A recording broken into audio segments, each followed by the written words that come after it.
Hello guys, मैं हूँ श्री। तो आपको भी ये सवाल खाए जा रहा है कि सपने क्या है, ये हमारे दिमाग में कहाँ से आते हैं, आखिर ये क्यों आते हैं और इनका पर्पस क्या है, इसका फायदा क्या है और क्या हम अपने मर्जी के सपने भी देख सकते हैं। इन सभी सवालों का जवाब मिलेगा इस वीडियो में। तो चलिए चलते हैं सपनों की दुनिया के एक लंबे सफर पर। तो दोस्तों, नींद में हमारे माइंड में चलने वाली इमेजेस, आइडियाज और इमोशंस की एक चेन है जो कि इनवॉलंटरी हमारे दिमाग में चलती रहती है। इसी को हम ड्रीम्स या फिर सपने कहते हैं। हम डेली एक से ज़्यादा सपने देखते हैं लेकिन वो हमें याद नहीं रहते। हम हर रात 2 घंटे सपने देखते हैं और हर एक सपना 5 से 20 मिनट का होता है। मेसोपोटामिया और एशियन इजिप्ट के कुछ लेखों के अनुसार सपने मतलब एक भविष्यवाणी होती थी जो कि कुछ फ्यूचर एक्शंस प्रेडिक्ट करती थी। पुराने ज़माने में सपनों का काफ़ी महत्व होता था। उन्हें सपने में जो भी करने को कहा जाता या फिर वो जो सपने में देखते उसे वो बाद में हकीकत में भी करने की कोशिश करते। ऐसे ही एक सुमेरियन शहर के राजा गुड़िया, इन्होंने निंगिरसु टेम्पल बनाया क्योंकि इन्हें ऐसा करने के लिए उनके सपने में कहा गया था। सपनों की साइंटिफिक स्टडी को ओनिरोलॉजी कहते हैं। ओनिरोलॉजी के मुताबिक ज़्यादातर सपने हमें नींद के REM स्टेज यानी कि रैपिड आई मूवमेंट स्टेज में आते हैं। इस स्टेज में हमारी आंखें रैपिडली मूव करती है और यही सेम REM स्टेज सभी मैमल्स में भी पाई जाती है।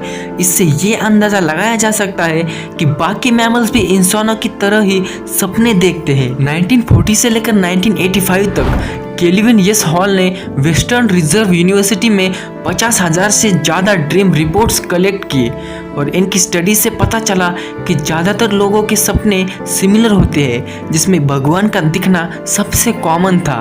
हॉल की स्टडी में ये पाया गया कि सपनों में सबसे कॉमन इमोशन है एंजाइटी यानी कि चिंता। हाँ, इसमें बाकी फीलिंग्स भी शामिल है जैसे कि डर, गुस्सा, हैप्पीनेस। लेकिन पॉजिटिव इमोशंस के कंपैरिजन में नेगेटिव इमोशंस ज़्यादा कॉमन थे।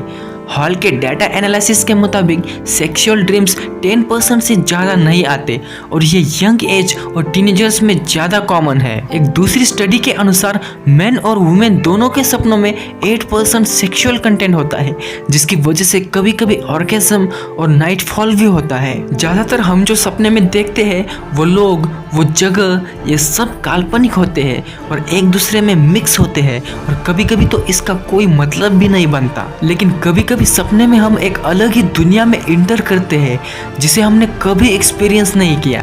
ऐसे लोग दिखते हैं जिन्हें हमने पहले कभी नहीं देखा, लेकिन रियलिटी में ये सब आपकी इमेजिनेशन और कुछ चीज़ों का मिक्सचर होता है। क्या आपने ये कभी सोचा है कि जो लोग जन्म से ही अंधे होते हैं उन्हें कैसे सपने आते हैं? तो दरअसल उन्हें विजुअल ड्रीम्स नहीं आते, मतलब उन्हें सपने तो आते हैं लेकिन वो दिखने वाले सपने नहीं होते।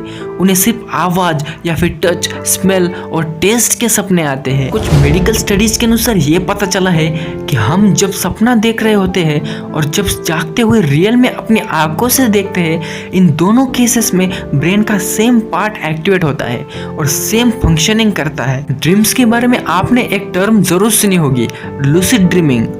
तो नॉर्मल ड्रीम्स और लूसिड ड्रीम्स में बस इतना फ़र्क होता है कि लूसिड ड्रीमिंग में हमें पता होता है कि हम सपना देख रहे हैं और हम अपने मर्जी से कॉन्शियसली सपना देखते हैं। हमें सपने क्यों आते हैं और इसका हमारे बॉडी को क्या फ़ायदा है, इस प्रश्न का उत्तर जानने के लिए काफ़ी स्टडीज़ और रिसर्च की गई और काफ़ी थियरीज भी पब्लिश हुई। जैसे कि 1977 के हॉब्सन और मैककार्ले की एक्टिवेशन सिंथेसिस हाइपोथेसिस के मुताबिक सपने देखने से हमारी लर्निंग प्रोसेस इंप्रूव होती है। इसके बाद 1983 की क्रिक्स और मिचिसन की रिवर्स लर्निंग थियरी ये बताती है कि सपने देखना कंप्यूटर के क्लीनअप प्रोसेस की तरह होता है।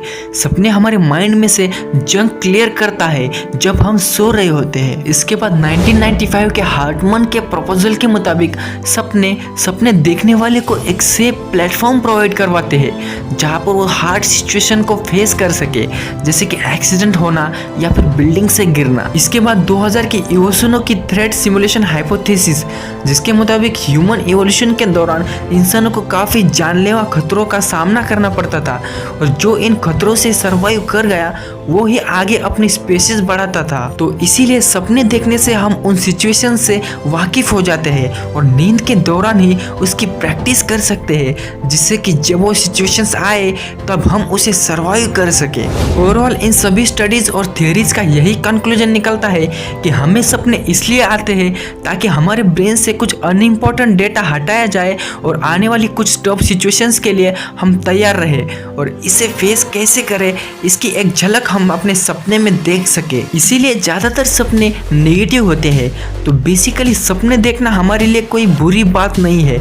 अगर हमें बुरे सपने भी आते हैं, जैसे कि हमारा एक्सीडेंट होना या फिर हमारे साथ कुछ गलत होना या बिल्डिंग से गिरना, तो ये हमें पहले ही ऐसी सिचुएशन को फेस करने में मदद करते हैं ताकि जब ऐसी सिचुएशन आए तब हम इससे लड़ सके। तो अगली बार जब भी बुरे सपने आए तो किसी झोला छाप के पास मत जाना कि बाबा जी ऐसे ऐसे बुरे सपने आते हैं, कोई उपाय बताए, क्योंकि ये एक इवोल्यूशन का पार्ट है और हमारी बॉडी जो भी करती है वो हमेशा हमारी बॉडी के हित में ही होता है। तो दोस्तों, आप कमेंट में अपना सबसे बुरा या फिर एक फनी सपना जरूर शेयर करना। और अगर यहाँ तक आपने वीडियो देख लिया है, इसका मतलब वीडियो आपको पसंद आई है, तो एक लाइक जरूर करना और ऐसे ही साइंस रिलेटेड और नॉलेजेबल वीडियोस देखने के लिए इस चैनल को जरूर सब्सक्राइब करना और साथ में बेल आइकन को भी दबाना ताकि आने वाली इंफॉर्मेटिव वीडियो आप मिस ना कर सको।